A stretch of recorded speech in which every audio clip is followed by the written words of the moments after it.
आप शुरू करना। हाँ सर। देखिए मैंने होम असाइनमेंट के लिए दिया था आपको uses of concave mirror and convex mirror, ठीक है। तो वो यूजेस मैं आपको एक बार शॉर्ट में बता दूं। इसमें फर्स्ट यूज जो है कॉनकेव मिरर का, कॉनकेव मिरर को हम लोग एज ए सेविंग मिरर या मेकअप मिरर की तरह भी यूज करते हैं। तो फर्स्ट यूज हो गया, they are use as shaving mirror and makeup mirror, ठीक है। सेकेंड यूज है, it is used in torches, searchlights and headlights of vehicles. Third use है, dentist uses to see large images of the teeth. और fourth use है, इसको हम लोग use करते हैं इन सोलर फर्नेसेस। तो ये 4 यूजेस हैं कॉनकेव मिरर के। फर्स्ट है, it is use as a shaving mirror, headlights of vehicles, dentist mirror and in a solar furnace. जैसे हम लोग ने ये कॉनकेव मिरर के यूजेस देखे हैं, वैसे अब कॉन्वेक्स मिरर के यूज देखने हैं। इसके 3 यूजेस मैंने लिखे हैं। इसमें फर्स्ट पॉइंट मोस्ट इंपॉर्टेंट है, एग्जाम में बहुत आता है। First point, it is use as a rear view mirror in vehicles. Driver की सीट के बाहर वाले राइट साइड में जो मिरर लगा होता है, राइट और लेफ्ट साइड में, उसको रियर व्यू मिरर कहते हैं। फिर सेकंड है as soft security mirror, and third है as a reflector in street lights, ठीक है। तो 3 यूजेस हो गए। It is use as a rear view mirror, soft security mirror and as a reflector in street lights. ये यहाँ पे हमारा रिफ्लेक्शन ऑफ लाइट का पोर्शन खत्म हो जाता है। अब हमें देखना है refraction of light. Refraction of light, तो देखेंगे कि रिफ्रैक्शन ऑफ लाइट होता क्या है। अभी तक हम लोग मिरर यूज कर रहे थे और मिरर में एक साइड में सिल्वर पॉलिश होती थी, लेकिन अगर हम एक ऑर्डिनरी ग्लास पीस लें, ऑर्डिनरी ग्लास पीस लें और उस पर पॉलिश ना करें, यानी वो ट्रांसपेरेंट अगर है, तो जैसे मैंने इस डायग्राम में दिखाया हुआ है कि ये एक एस एस डैश जो है रिफ्रैक्टिंग सरफेस है। Refracting surface means transparent surface. Water भी एक ट्रांसपेरेंट सरफेस है।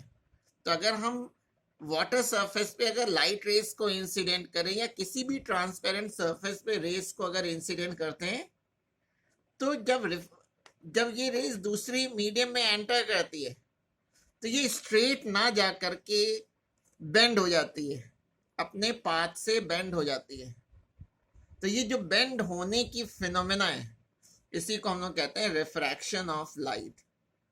यानी रिफ्रैक्शन ऑफ लाइट में क्या होगा कि जब कभी भी लाइट रेज एक मीडियम से किसी दूसरे मीडियम में एंटर करेगी, तो अपने पाथ से बेंड कर जाएगी।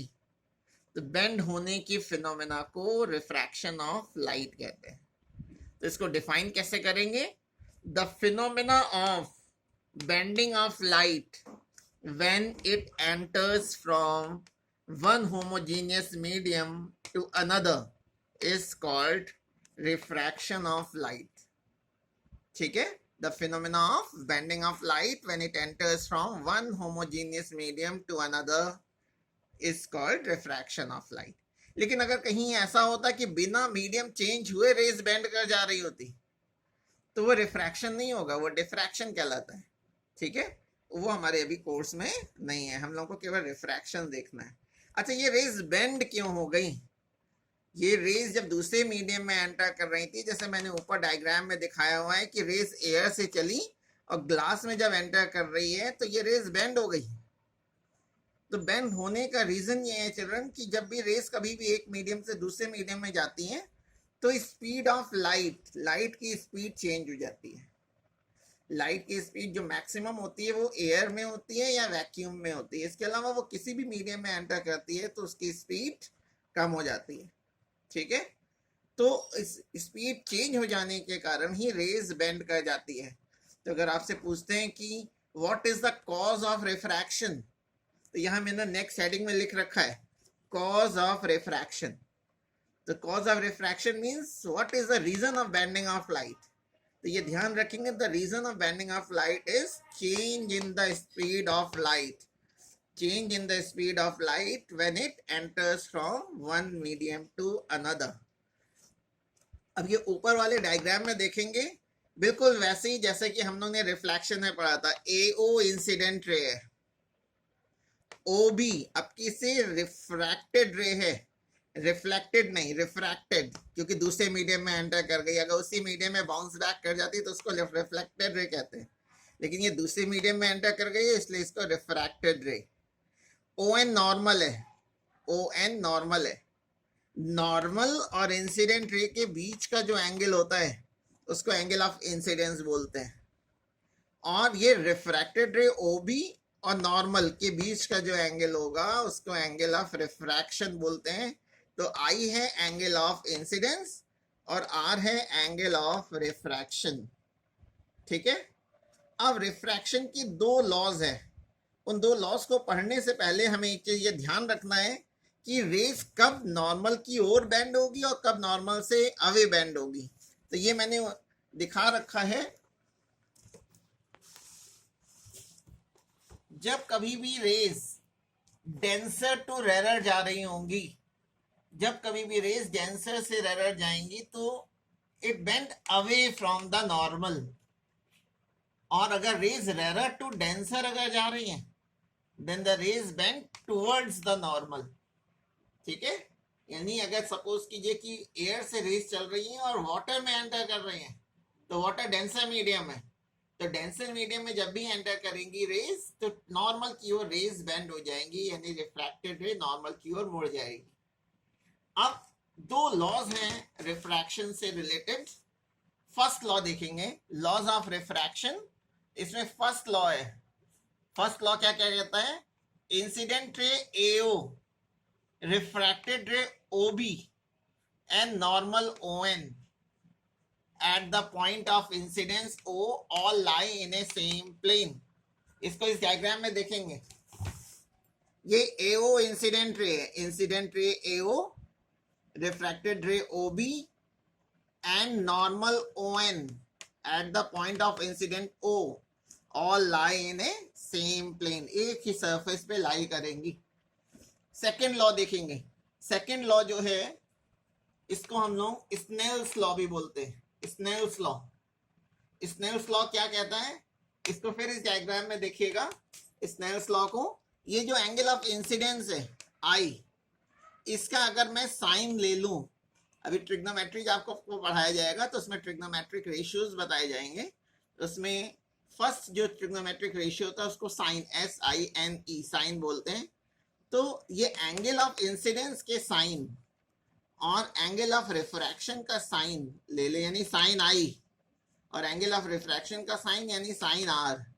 साइन आई और साइन आर का जो रेशियो होता है वो हमेशा कांस्टेंट रहता है, जिसको मैंने यहाँ लैंग्वेज में लिखा हुआ है, the ratio of sine of angle of incidence that is sine I to the sine of angle of refraction that is sine R is always constant for a pair of media. और जो ये constant होगा उसको n symbol से या mu symbol से लिखते हैं, तो इसको बोलते हैं refractive index. n is called refractive index of second medium with respect to first medium. ये जो W.R.T लिखा है इसको पढ़ते क्या है, with respect to first medium. तो इसको फॉर्मूले के फॉर्म में अगर स्नेल्स लॉ को लिखना है तो इस तरह से लिख देते हैं, sine I upon sine R is equal to constant, और इस कांस्टेंट को 1 and 2 लिखा गया है। 1 and 2 का मतलब है कि रेस फर्स्ट मीडियम से चल रही हैं, सेकेंड मीडियम में एंटर कर रही हैं, और ये जो रिफ्रैक्टिव इंडेक्स है वो सेकेंड मीडियम का है। ठीक है, अब हमें कुछ डेफिनेशंस देखनी है। एक डेफिनेशन ये है absolute refractive index. Absolute refractive index क्या होता है, अगर एब्सोल्यूट रिफ्रैक्टिव इंडेक्स को स्मॉल n सिंबल से लिखते हैं, स्मॉल n, ठीक है, तो इसमें small n absolute refractive index है, और एब्सोल्यूट रिफ्रैक्टिव इंडेक्स को ही केवल रिफ्रैक्टिव इंडेक्स ही बोलते हैं। और एब्सोल्यूट रिफ्रैक्टिव इंडेक्स होता है क्या actually, it is the ratio of speed of light in vacuum to the speed of light in medium, यानी लाइट की स्पीड वैक्यूम में कितनी है और लाइट की स्पीड किसी मीडियम में कितनी है, उन दोनों का रेशियो एब्सोल्यूट रिफ्रैक्टिव इंडेक्स कहलाता है, या केवल रिफ्रैक्टिव इंडेक्स ही बोल देते हैं। ठीक है, तो क्या हो गया डेफिनेशन? मैंने यहाँ डेफिनेशन लिखी ही नहीं है, मैं रिपीट कर रहा हूँ, इसको आप लोग खुद लिखेंगे. The ratio of speed of light in vacuum, the ratio of speed of light in vacuum to the speed of light in medium is called absolute refractive index or refractive index. अच्छा, इसकी unit क्या होगी, इसकी SI unit? अब देखिए, speed की unit होती है मीटर पर सेकेंड, स्पीड की यूनिट हो गई मीटर पर सेकेंड, और नीचे भी स्पीड है, इसकी भी यूनिट मीटर पर सेकेंड, तो ये दोनों कैंसिल हो जाएगी, यानी इसकी कुछ भी यूनिट नहीं होगी. तो absolute refractive index has no unit. एक हेडिंग और इसमें देखेंगे, नेक्स्ट हेडिंग है relative refractive index. Relative refractive index क्या होता है? अगर मेरे पास दो डिफरेंट मीडियम है, उसमें फर्स्ट मीडियम वैक्यूम नहीं है, कोई फर्स्ट मीडियम सपोज कर लीजिए कि ग्लास है और सेकेंड मीडियम वाटर है, तो ग्लास में लाइट की कितनी स्पीड है और वाटर में लाइट की कितनी स्पीड है, उसका रेशियो एब्सोल्यूट रिफ्रैक्टिव इंडेक्स कहलाता है. यानी speed of light in first medium को अगर speed of light in second medium से डिवाइड कर दें, तो जो रेशियो आएगा उसको हम लोग बोलते हैं रिलेटिव रिफ्रैक्टिव इंडेक्स. तो इसको डिफाइन कैसे करेंगे? The ratio of speed of light in first medium, मैंने सपोज कर लिया कि फर्स्ट मीडियम में लाइट की स्पीड v1 है, to the speed of light in second medium, second medium में लाइट की स्पीड को v2 ले लिया है, is called relative refractive index or refractive index of second medium with respect to first medium. इसका formula भी 1 and 2 is equal to v1 by v2. v1 और v2 क्या है वो मैं ऊपर मेंशन है, speed of light in first medium, v2 है speed of light in second medium. और कोई भी रिफ्रैक्टिव इंडेक्स हो, याद रखेंगे चिल्ड्रन, उसकी कोई यूनिट नहीं होती.